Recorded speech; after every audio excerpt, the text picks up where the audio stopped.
Shalom, thanks for joining me again. Okay, so this week I wanted to talk about Hagar, and she was the daughter of Pharaoh, meaning she was, of course, a princess.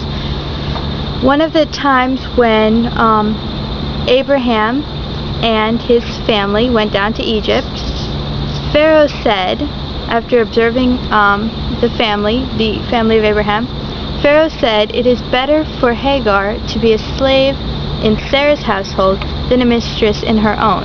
Now, where did we hear that before?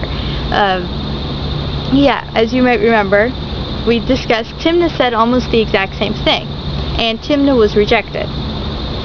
So, the fact that Hagar was accepted into the family of Abraham means that she had a level of piety. She had a certain level of holiness.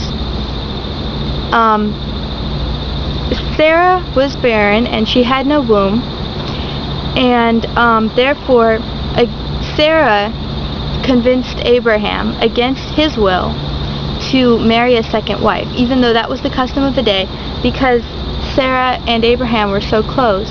Abraham didn't want to marry a second wife, but Sarah convinced him to. So the wife he took was, of course, Hagar. When Hagar conceived, she despised Sarah and started to tell others that Sarah must not be as holy a woman as she seemed, for even after all these years of marriage, she hadn't been able to conceive, and Hagar conceived the very first night. Sarah grew disgusted and she became cruel. And Hagar fled from the house, and an angel met her and told her that the child she bore would become a great nation.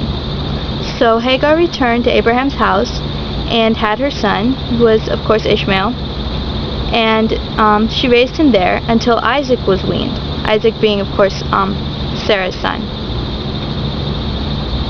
So then Ishmael did the same thing that his mother had done. Hagar had mocked Sarah, and Ishmael mocked Isaac. And again, the mother and son were expelled. And we all know how Hagar was met by an angel and was shown a well to quench the child Ishmael's thirst. So the lesson here is that we must not despise or slander others. And be sure to tune in next week for part 2, Qetura, Restoration.